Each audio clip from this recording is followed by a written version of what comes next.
Well everyone, Apple Week continues and they just released even more products on day 2, including 2 brand new displays, a new M5 MacBook Air, the new M5 Pro and M5 Max chips, and alongside that, the MacBook Pro with those chipsets. And in this video, we're going to be focusing on the Studio Display and the brand new Studio Display XDR, see what's improved upon them, see if they're worth it or not, see which one's for you, and I'll leave the other videos linked down below because we'll have separate videos for the MacBook Air, as well as the new M5 Pro and M5 Max MacBook Pro, but let's talk about these new Studio Displays because there's a lot to like about them.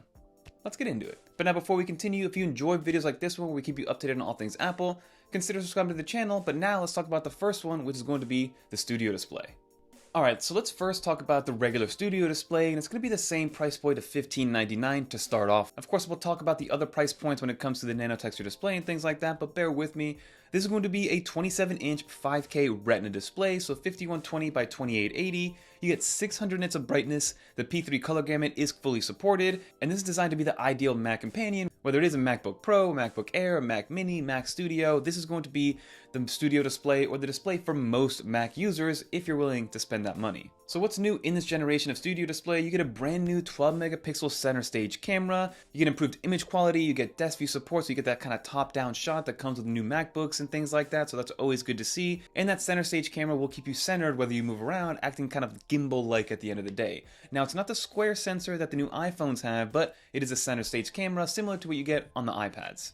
You get studio quality audio with a 3 microarray that has beamforming, so it's going to beam directly into where the voice or the audio is coming from to give you much more precision when it comes to audio and making sure that there isn't a lot of ambient noise around you. You also get the 6 speaker system, 30% deeper bass versus the last generation, so the built-in speakers are going to be nice, maybe good enough to replace some other speakers that are on your desk setup to kind of clean it up a little bit. And it also comes with spatial audio support, so all good things when it comes to audio and sound. And now this also is going to support the brand new Thunderbolt 5. You get 2 Thunderbolt 5 ports as well as 2 regular USB-C ports, which is good to know, and then you're going to be able to daisy chain up to 4 different Studio Displays while still outputting up to 96 watts of power delivery, meaning that you can fast charge your 14-inch MacBook Pro and anything smaller. Of course, a 16-inch MacBook Pro supports 140 watt fast charging, but 96 watts is still going to be plenty fast to support either one of the 14-inch or the 16-inch ones alongside those 4 Studio Displays if you're willing to ante up that kind of money. And like I said, you get the 2 high-speed Thunderbolt 5 ports and 2 additional USB-C ports. Now in terms of optionality, this is where you're going to kind of start to laugh a little bit,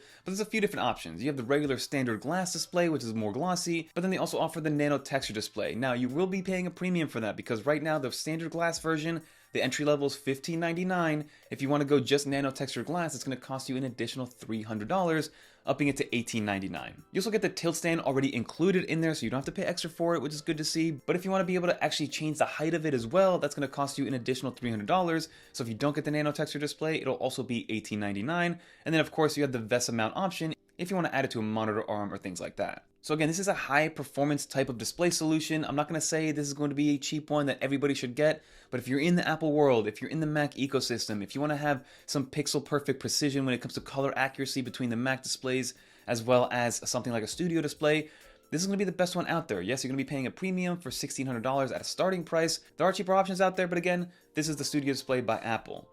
But now let's get into the more interesting one, which is going to be the Studio Display XDR. Funny enough, they changed the name a little bit, right? Before it was a Pro Display XDR, which started at $6,000. This is going to be the Studio Display XDR. I don't know if Apple's kind of making room to have an ultra high-end one on top of that, so you have kind of 3 tiers, but this one actually starts at $32.99, albeit still extremely expensive for a display, but compared to the $6,000 Pro Display XDR, you're getting it at pretty much half the price, so silver lining there.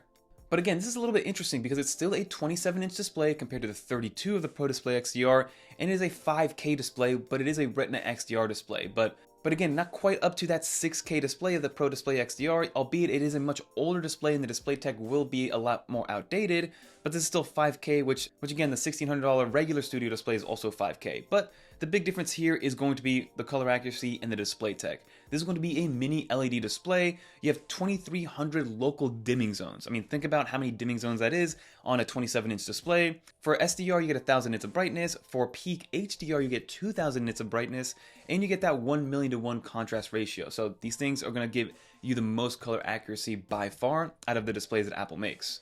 And one of the big things here is that it is a 120 Hz display compared to the Studio Display, which is still only 60 Hz, unfortunately, which is kind of insane at a $1,600 price point. But what makes this XDR, right, compared to the regular Studio Display? First is going to be the mini LED backlight, which gives you extreme contrast, eliminates blooming, and gives you those deeper blacks compared to the regular display on the Studio Display. You also get a wider color support with the P3 color gamut, of course, Adobe RGB support, 80% of the REC 2020 coverage, which is pretty rare in these displays, and then you also get the same preset for P3 and Adobe to give you a much more streamlined workflow. So again, this is a very professional level display, and technically it is half the price of the Pro Display XDR. So if you are professional, if you are in that professional environment, if this is a business expense, you're technically getting a very good display for a much smaller price point.